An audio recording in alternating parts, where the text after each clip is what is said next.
I just love the energy of the dancers, the energy of the performers.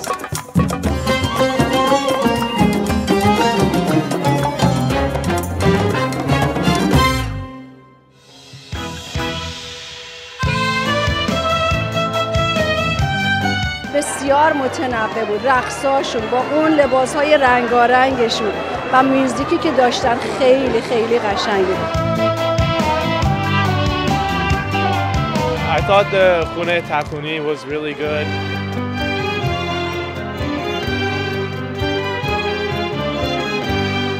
The singing was beautiful. I just want to send a message to her. I was touched.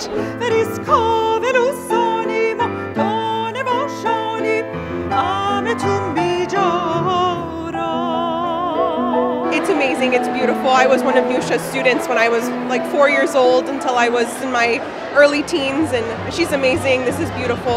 For me as a Farsi learner, I think it was also hearing the two languages mixed in such a beautiful way. In addition, seeing dance and music of my wife's culture on center stage was really special. I have to say that it was quite an event for me to watch Persian girls and American girls doing the Kurdistani Kurdi dance, the line dance. I thought it was really inclusive of all the different cultures that celebrate Nowruz, not just Iranian, but of course loved seeing all the dances.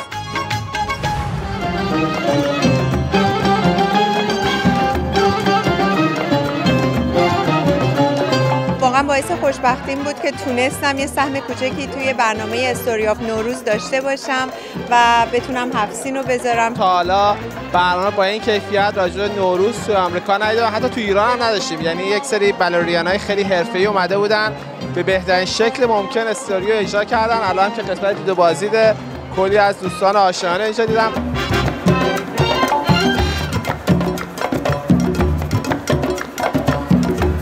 از تمام دوران کودکی، قاشق زنی، دید و بازدید همه رو برای ما زنده کردیم. یعنی واقعا برای 40 سال که من در آمریکا آمدم اولین بار بود که احساس بودن تو وطنم رو حس کردم. حال و هوای همون عیدای قدیم برام زنده شد. شبی که برای هر ایرانی میتونه افتخار آفرین باشه. این برنامه که شما برگزار میکنید باعث میشه که ما فرهنگمون به جهان معرفی کنیم و این به نظر من مهمترینه.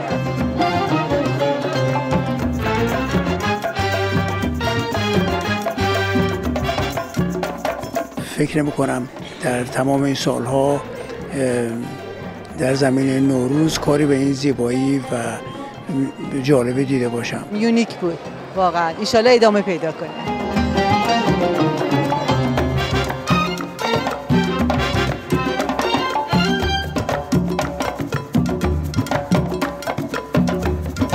I learned a lot about Nowruz and all the seasons and all the celebrations.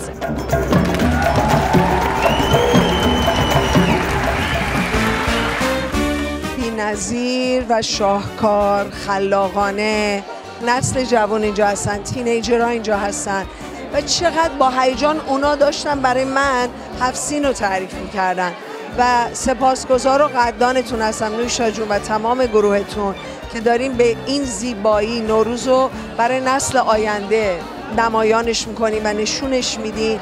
We have such a diverse cast, multi-generational, multicultural, but it's been such a beautiful experience because we've all been able to come together creatively and also just put on such a great show and tell such a great story. بیشتر وقتا هنرمندا با هم رقابت دارن و برای من خیلی مهمه که ما با هم همکاری کنیم چون جا برای هممون هست و این برنامه اینو واقعا نشون داد چون رقصای مختلف و نوشا جان کار کرده بودن و ارائه دادن و طراحای مختلف تو این برنامه بود و هممون با هم همکاری کردیم و واقعا این تم نوروز و این پیام نوروز رو تونستیم از همبستگی که خودمون بین خودمون حس کردیم اینو قشنگ پخش کنیم در دنیا مخصوصا بین ایرانیان. توقعم اگر انقدر بود الان چیزی که دیدم وصف نمیشه، یعنی اومده بودم بیرون فقط داشتم میگفتم واو واو. تعظیم به این همه خلاقیت، به این همه پشتکار. آدمایی مثل شما باید ساپورت بشن، آدمایی مثل شما رو باید پشتش وایساد. این پروداکشن شما زبانگیر همه جا شده و نوروز آوردین تو اورنج کانتی خانم نیوشا. مرسی از شما عزیزان، مرسی از همه. اونقدر همه چی خوب بود، واقعا نمیدونم چجوری خوشحالیمو نگه دارم.